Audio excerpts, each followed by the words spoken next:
First at 5, a social media fraud scheme is catching people's attention with cash. A woman is facing charges in Hillsborough County, accused of using people's bank information to deposit fake checks and cash in.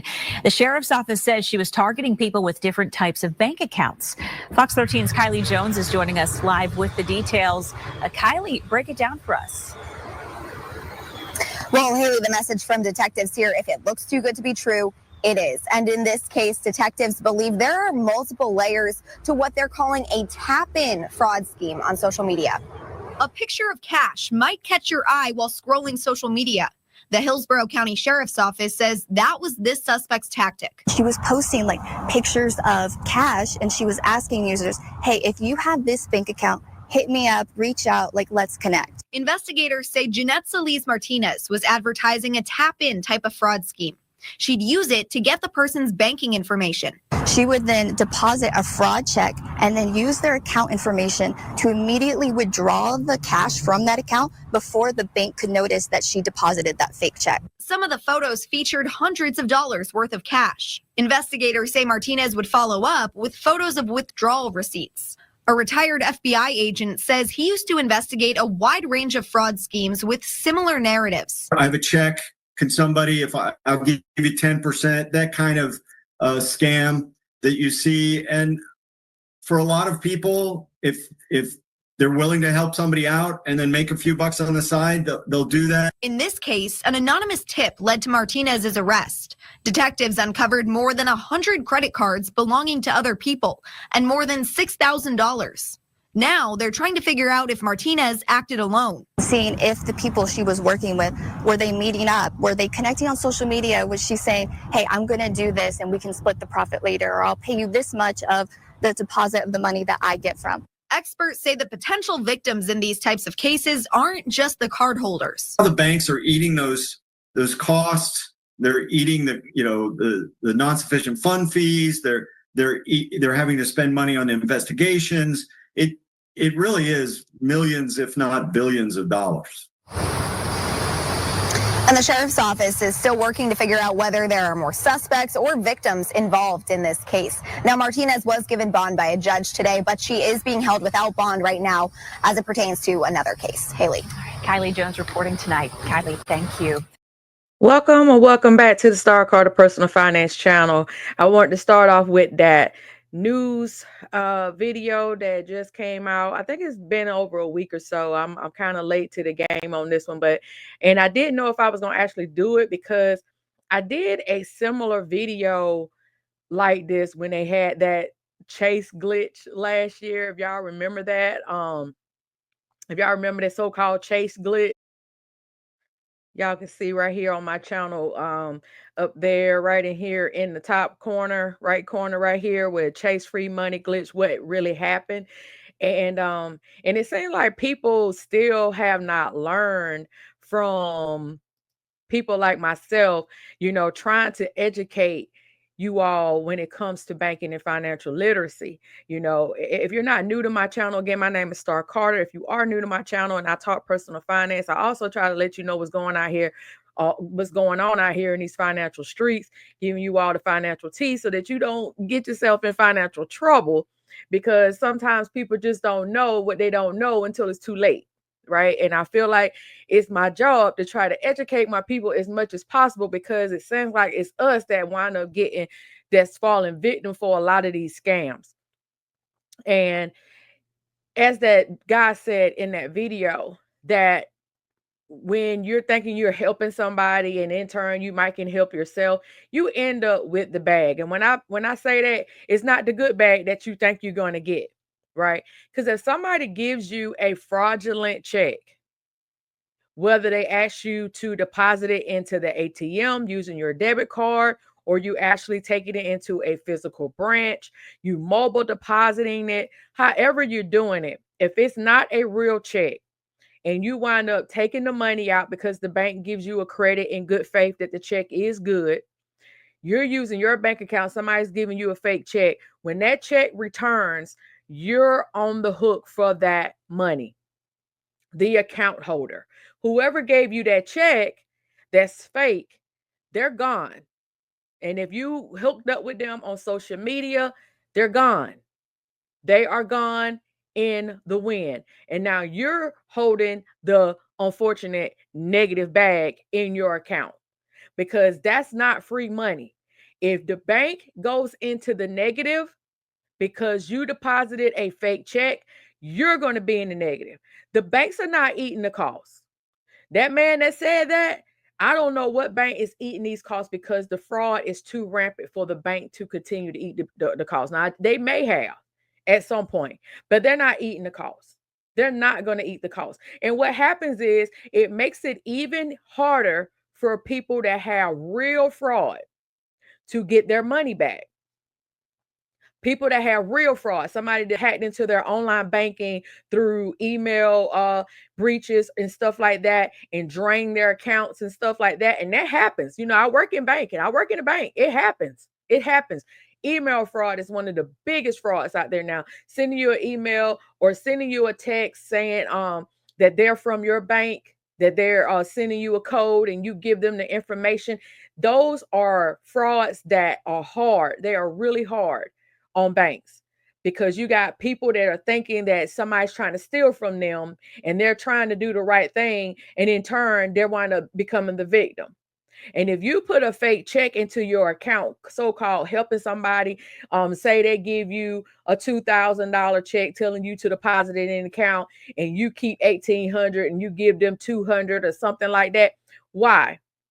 Sometimes you just got to pause and be like, if you want to just give me money, just give me money. Why do I got to give you money back? Why you don't have your own bank account? Why you can't put the check in your account? Why are you tapping in on social media asking for people to have Navy Fed accounts? Do you have a Chase bank account? Do you have, or whatever, PNC? You name the bank, they out here trying to figure out who's got that kind of account. And when you look at that picture of the things or the items that they had, that they got from that little girl, she got all kind of cards, all kind of different cards, credit cards, debit cards, whatever, all types of plastic on there. Pretty sure her name is not on none of those cards. Pretty sure of it. And so when you call yourself tapping in and getting and becoming a victim of these frauds, and then you go to your bank and your bank is like, hey, you took this money out, we cashed this check for you with good faith that this was a good check, and now you're left holding that negative bag, and you got to pay the bank back, because now you owe the bank however much. I've seen where people, especially with that Chase money glitch last year, I saw where people were in the negative upwards of tens and $20,000. I saw somebody that was in the negative $100,000. Now, my thing is this though.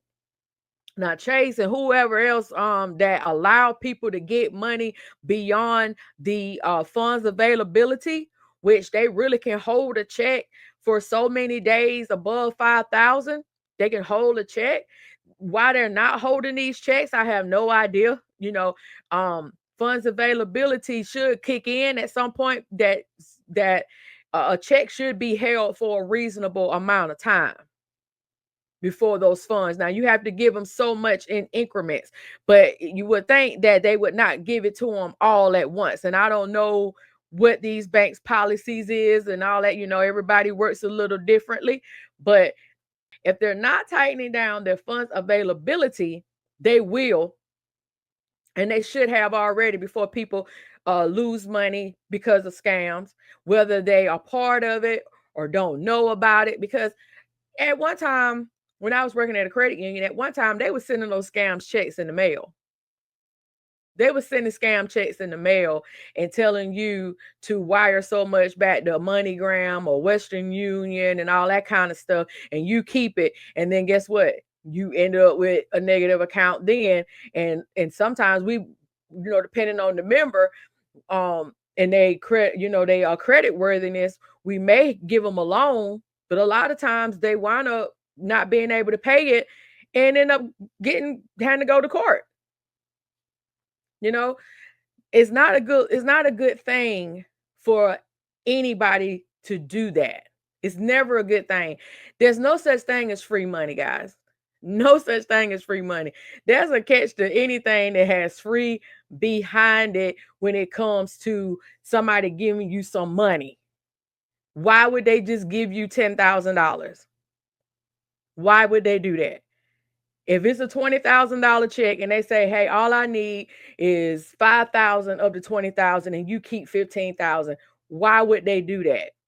Just why? Like I said, sometimes we just have to stop for a second and just use our critical thinking skills and be like, well, why would they do that? It doesn't make sense to do that, you know? And I just constantly keep seeing this on social media. They're young. These are young people that are committing this fraud. And they don't realize that this young lady right here, she's never going to be able to get a good job because she's going to have this fraud on her record. So she's not going to be able to get a good job. She's not going to be able to have a good career. So what is she going to do? Look how young she is. What is she going to do? Because now she got this on her. It's hard to work for anybody that handles money or has anything to do with money. It's hard for you to get those kind of jobs if you have that kind of record. Any type of fraud on your record. Any type. Bad check, whatever. It's hard for you to get a good job. You can get a job working in a factory somewhere. You may not get some of the higher paid factories, where you working at like a BMW or somewhere like that, but you might can get one of those lower paying jobs where you working on chicken farm or something like that. Do you want to do that? Do you want to do stuff like that when you got a bad record? And people don't understand that your social media also follows you. So if she's got this all on her social media, people will see, okay, she's been scamming. Who's going to give you a job? Who's going to give you a chance when all you've done is scam? And people that are taking these checks and putting it in their account, you might have had a good relationship with Navy Fed. You might have had a good relationship with Chase Bank and never had any NSFs or anything now. But now you're looked at as part of the scheme, part of the fraud. And so you're also messing up your good name by doing it. It's not worth it. It's not worth it. Do not do it. Do not do anything that is going to come back, that's going to bite you in your butt financially. That's not what we talk about. We don't teach that over here at Starr Carter's Personal Finance. We're trying to make sure that you guys are doing the right thing when it comes to your finances, period. But I was looking at it on TikTok and I was like, and these people, it's like, wow, man. It's like, what is going on with our youth? Like, for real, what is going on with our youth? They just think the scam is the way to do it. That's the way to come up. It's just scam, scam, scam, scam, scam. I just don't understand it. Pike extra sloppy. Don't I love my vegetable, extra cheese and broccoli. Don't young lay like the kick like karate. Don't I be with J Money serving everybody.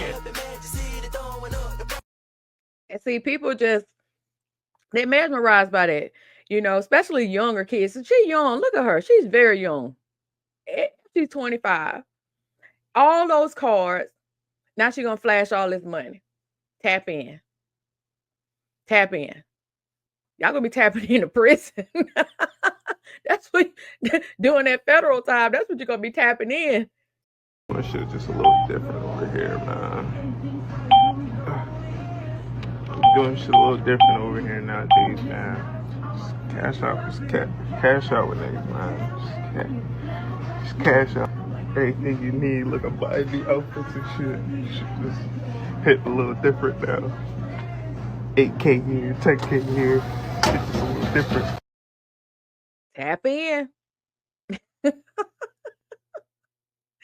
What is wild? I tell you, it is so wild. Oh my God. Oh. It's not funny, but that's how people waking up when they done tapped in. It is what it is, isn't it? You ain't had no folk money. What you thought was gonna happen? I got one more. So this one right here is just a little bit longer than the other ones. Back when I used to finesse banks, I learned this one thing. Don't do it because you need them more than you think you do. I know you young. I know niggas gonna make that shit sound good, gonna make it seem like it's super fucking easy, because that's what happened to me. You gonna hit that first lick, you gonna make them first couple racks, and you be like, man, I'm on. What happens when you're hitting that plan and finally runs out? What happens when you actually need a job? What happens when that job now gives you a paycheck and you don't have anywhere to put it because you burned every bank in your fucking city? Now the bank done flagged your ass and put you in check systems. Now them checks you got, now you got to take them to the currency exchange to have them take extra money out to cash your fucking check. I lost so much fucking money, cash my check at the currency exchange of trying to put my paycheck on one of them little prepaid cards because they would charge you to put that shit on that shit too.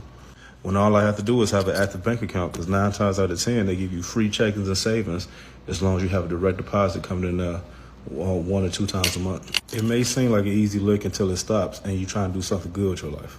So I had to pay that shit back in order to get my life back on track. But I don't know one person who did that shit with me to date. They got businesses or property. All they got is materialistic shit, and they probably don't even know what half that shit is. So at the end of the day, was it worth it? So guys, I want to know what your opinion is. Let me know in the comments what you think about this video, what you think about this tap in phase or whatever is going on with this, with this scamming or whatever. I just want to know what you think in the comments. Again, thank you for tuning in to the Starr Carter Personal Finance channel. Also, guys, I want you to scan the QR code that you see on one side of this screen. If you want to join my Credit Ready program, it's something that I brought out in 2023, but I had to take a little hiatus from it. And so now I'm bringing it back completely free. So this is not a scam. So if you scan the QR code, you can join a growing community. I just opened it back up like a couple of days ago. So guys, make sure that you join the community. It's completely free. It's also a course that's within it, and the course is free. All of this is going to be free. I'm going to do my first live Q&A with the members this coming Sunday. So what it is, the day is Sunday the 10th. So 7 days from today, I'm guessing that's the 17th. I'm guessing. Let me see. Yes, that'll be the 17th. So this next Sunday. So if you're looking at this video late, then go ahead and join. I'll be doing live Q&As every month. Every month. This is going to be free for the members only. I don't have a Patreon. I only have this on the school app, and it's an app that you can actually download. We got I got past trivia questions in there, but it's going to be new stuff in there. It's a whole community. We talk about personal finance. I got a lot of educational stuff in there that can help you with your personal finance, as well as help you build your credit, give you the correct steps on doing that, all for free. So don't forget to scan the QR code to join the Credit Ready program and be a part of the growing community. Just opening it back up, getting it back started again right here in the time right before fall kicks in and everybody kind of get a little lazy. And if you want to get your finances on track right in time before January 2026, this is the time. This is the time. So guys, do not procrastinate. Scan the QR code. You can also go to my website, starrcarter.com, and you will also see where you can get the link from there. Also, the link is also in the channel description as well, in the link in the list of links. So there's a different ways that you can get to the Credit Ready program, other than if you don't want to scan the code for whatever reason. I can understand, but just make sure that you do tap in to that. Tap into that so you can get you some financial literacy. Again, it's got a lot of different resources in there, and I'm going to be going live with the community members this Sunday, August 17th, 2025. And again, if you look at this video after August 17th, 2025, then if you go ahead and join, you'll be able to be on my live when I go live in September. All right, guys, I do appreciate all your love. Let me know what you think about this tap in foolishness in the comments, and I'm gonna see you guys on the next one.